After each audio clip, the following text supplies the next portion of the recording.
Salut tout le monde, c'est Christo, j'espère que vous allez bien et bienvenue pour une nouvelle vidéo. Alors dans cette vidéo on se retrouve aujourd'hui, comme vous avez pu voir dans le titre, pour un top 5 spécial GTA Like. J'avais envie de vous proposer un nouveau top 5 parce que j'ai remarqué que vous avez beaucoup aimé les tops, parce que j'ai fait un sondage il y a pas mal de temps pour savoir quel est votre concept préféré. Les tops sont arrivés premiers, donc du coup voilà pourquoi je vous propose un top. Je vais essayer d'en faire plus du coup.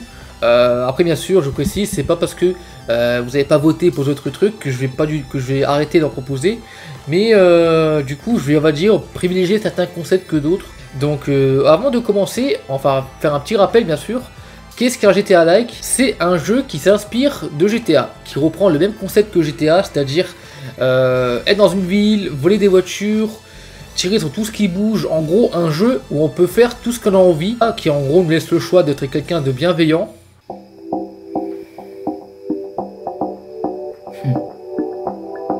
Allez-y, ou être un gros connard.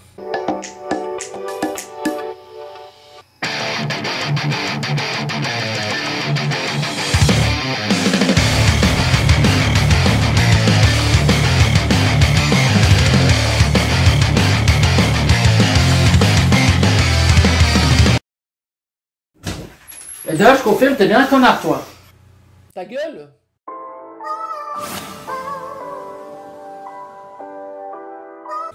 Just Cause 3, donc voilà, donc Just Cause 3 édition Gold. Donc c'est vraiment un très bon jeu de GTA Like, évidemment, qui a une particularité propre à lui. Où en gros, bien sûr, GTA Like, vous connaissez, c'est comme dit, c'est un jeu où il faut foutre le bordel, sauf que dans Just Cause, qui est beaucoup mis en avant, c'est notamment la fonctionnalité de grappin, où on peut s'agripper un peu comme on a envie, donc ça fait un peu un mélange avec Spider-Man. Beaucoup d'améliorations, comme par exemple le jetpack qui nous est donné du coup à partir de certaines missions. Vous avez les mechas que vous pouvez contrôler qui du coup nous permet de faire encore un plus gros bordel.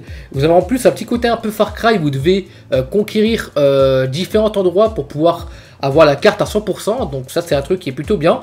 Il n'y a pas ça dans GTA, du coup par exemple, même si un jour il pourrait le mettre, mais il n'y a pas ça dans GTA. GTA c'est plus faire des missions, etc.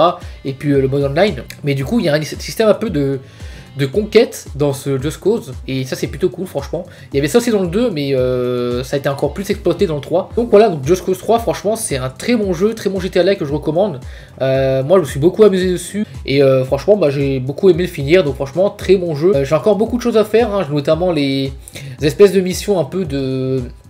Les missions vertes, là, je pense qu'on s'appelle, où en gros vous devez faire des trucs, faire des figures, faire des courses, etc. Ça, j'ai pas fini encore, il faudra que je le fasse. Mais en tout cas, ce sera avec plaisir de retourner sur Just Cause 3 parce que je l'ai beaucoup aimé. Voilà.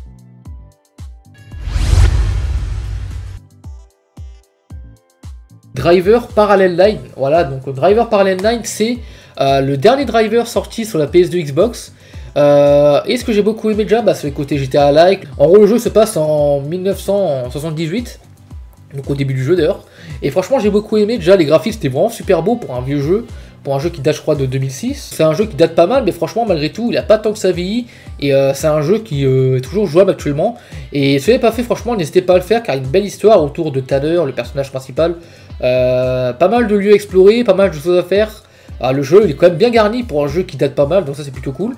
Et pour moi le fait que ce driver est mon préféré, c'est dû au fait que l'histoire était super belle franchement, surtout par rapport au fait que vous êtes au début du jeu, bon je spoil un petit peu mais c'est pas grand chose, allez voir. Au début du jeu vous êtes en 1978 et arrivé à un moment où vous allez entre guillemets avoir une traversée du temps et vous allez vous retrouver en 2006 et du coup vous allez voir que toute la ville a changé, que votre personnage il a pris un gros coup de vieux et que beaucoup de choses ont évolué, notamment la police, qui ont des meilleures voitures, de meilleurs véhicules qui existent également à récupérer. Donc ça c'est franchement, il y a un petit côté un peu au voyage dans le temps et c'est vraiment pour ça que ce driver là pour moi c'est mon préféré parce que malgré tout ils sont vraiment bien rattrapés. Malheureusement il n'a pas eu, je sais pas s'il a eu énormément de ventes ce jeu là.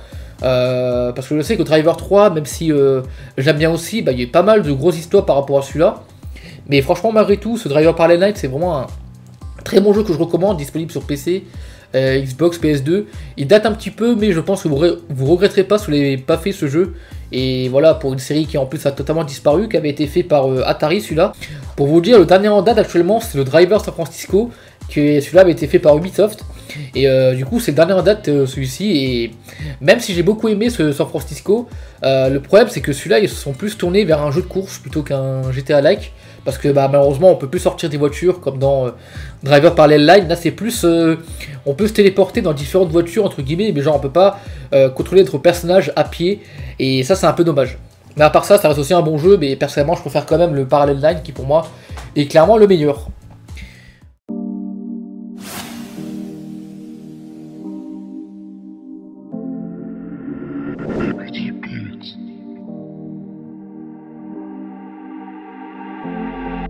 Watch Dogs 2, donc Watch Dogs, hein, série qui a débuté en 2014 avec le premier opus où on contrôlait Aiden Pierce dans la ville de Chicago. C'était un jeu qui était pas mauvais, mais qui manquait, je trouve, de pas mal de choses, mais il faudrait que je le refasse pour vous donner vraiment un avis dessus. Le Watch Dogs 2, franchement, c'est vraiment un jeu qui a vraiment, je trouve, bien évolué contrairement au premier. Déjà, on se retrouve dans la ville de San Francisco, donc, comme le driver de tout à l'heure. Et franchement, c'est vraiment un kiff d'explorer cette ville, avec notamment tous les secrets qui y renferment. Puis la ville elle est vraiment orientée, je trouve, soleil et tout, contrairement à Chicago qui est plus orientée ville un peu de tristesse et tout. L'histoire est plutôt pas mal, même s'il y a des moments, je suis un peu paumé, mais ça va, franchement, ça envoie du lourd. Avec les personnages, Wrench notamment, qui d'ailleurs revient, je crois, dans Watch Dogs Legion en DLC. Marcus, le personnage qu'on incarne, qui est, je trouve, bien classe, qui est bien stylé, qui fait rire et tout. Enfin, c'est un personnage un peu nanar aussi, mais franchement, il a du bon dans ce jeu. Puis bien sûr, la force de Watch Dogs, c'est bien sûr le côté hacking, hein, vous pouvez vraiment tout pirater. Vous pouvez pirater les voitures pour les faire aller vers vous, vous pouvez pirater les espèces de tractopelles pour pouvoir monter dessus, vous pouvez pirater les grues, vous pouvez pirater les téléphones pour envoyer des messages ou pour récolter de l'argent. Watch Dogs 2, c'est un très bon jeu, très bon GTA-like. Si vous n'avez pas fait Watch Dogs, vous pouvez commencer par celui-là car c'est vraiment pour moi un très bon jeu. Après vous pouvez aussi faire le premier bien sûr, mais pour moi le meilleur ça reste le 2, qui reste vraiment incontournable en termes de GTA-like. Donc franchement c'est un très bon jeu ce Watch Dogs 2 que je vous recommande, même si je pense que beaucoup l'ont déjà fait.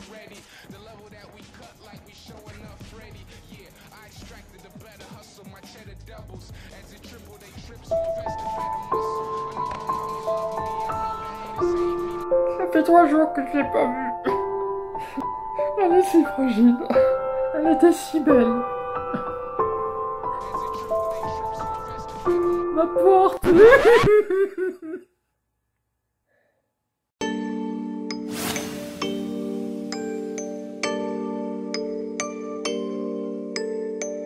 La force de ce Mafia 2, bien sûr, c'est l'histoire qui est juste incroyable hein, avec tous ces personnages, Vito Scaletta, Joe.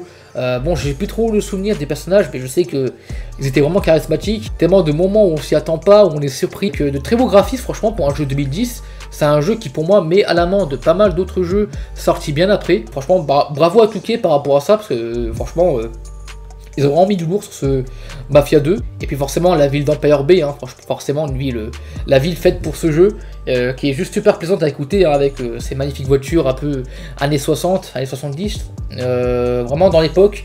Et je trouve ça plutôt cool d'avoir un GTA-like qui se base sur l'ancien temps. Et personnellement, c'est mon Mafia préféré, parce que je trouve que en termes de graphique, franchement, il envoie du lourd. Et puis il y a beaucoup de choses qu'on peut plus faire dans Mafia 3, genre par exemple quand on se fait arrêter, on peut payer les policiers pour qu'ils nous laissent tranquilles, ça on peut plus dans le 3, ou pareil mettre de l'essence, ça on peut plus dans le 3. Le 3 il est vraiment plus axé arcade et je fais un peu dommage je trouve, il est moins axé réaliste contrairement à ce Mafia 2. Donc j'ai pas encore testé le Mafia Definitive Edition, donc peut-être que ça va changer quand je vais le tester, mais pour l'instant ça reste le Mafia 2 pour moi en premier.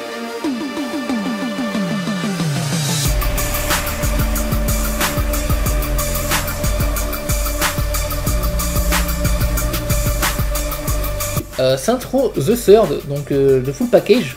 Bon, je mets Saints Row The Third en global. Hein. Je l'ai pris parce que c'est la version la plus récente que j'ai fait de ce Saints Row. Donc je vais pouvoir vous en parler. Donc franchement pour moi c'est mon GTA-like préféré. Pour plusieurs choses, hein. Déjà le côté gang. Vous pouvez gérer les armes qu'ils prennent avec eux. Genre vous pouvez leur donner des mitraillettes, des lance-roquettes, etc. Des pistolets. Ça c'est plutôt stylé. Parce qu'en plus de ça, quand vous vous faites agresser, ils débarquent direct avec leur voiture et ils foutent le bordel avec vous. Ça c'est plutôt cool. En termes de jeu pour foutre le bordel, celui-ci c'est vraiment pour moi le best parce que vous avez une espèce d'avion qui est trop stylé, je vais vous mettre la photo, genre il peut passer d'un hélicoptère à un avion et tout, enfin en gros le jeu il est assez barré, pas trop barré non plus, parce que c'était un peu pour moi le défaut de Saints Row 4, le fait qu'il était vraiment axé trop barré, quoi, trop dans le bordel. Là c'est what the fuck, mais pas trop. Et puis bien sûr vous pouvez également créer votre personnage. Moi perso j'ai beaucoup aimé parce que c'est un jeu qui non seulement te fait créer ton personnage, mais en plus essaie de l'introduire bien dans l'histoire. Et ça c'est cool, parce qu'il y a pas mal de jeux où genre quand vous créez un personnage, au final on s'en tape limite du personnage. Là non, votre personnage il a une importance, il a une voix, il parle. Forcément le jeu, j'ai adoré explorer le côté quartier un peu, le côté gang, le côté rap qui était bien mis en avant. Enfin franchement pour moi c'est mon GTA Live préféré. Bah si, la bande son aussi que j'ai beaucoup aimé, parce qu'il y a des musiques un peu tout, quoi. Il y a des musiques un peu 2010, hein, genre Satisfaction. Donc voilà, franchement c'est un jeu que je recommande, qui est vraiment excellent, bien barré, bien fun. Franchement on se marre bien sur celui-ci, donc c'est vraiment un très bon jeu que je vous recommande à tous ceux qui l'ont pas fait. Voilà. Et d'ailleurs vous avez également les versions remaster sur PS4 et Xbox One qu'il faudrait que j'essaie de faire, parce que m'a l'air vraiment intéressante.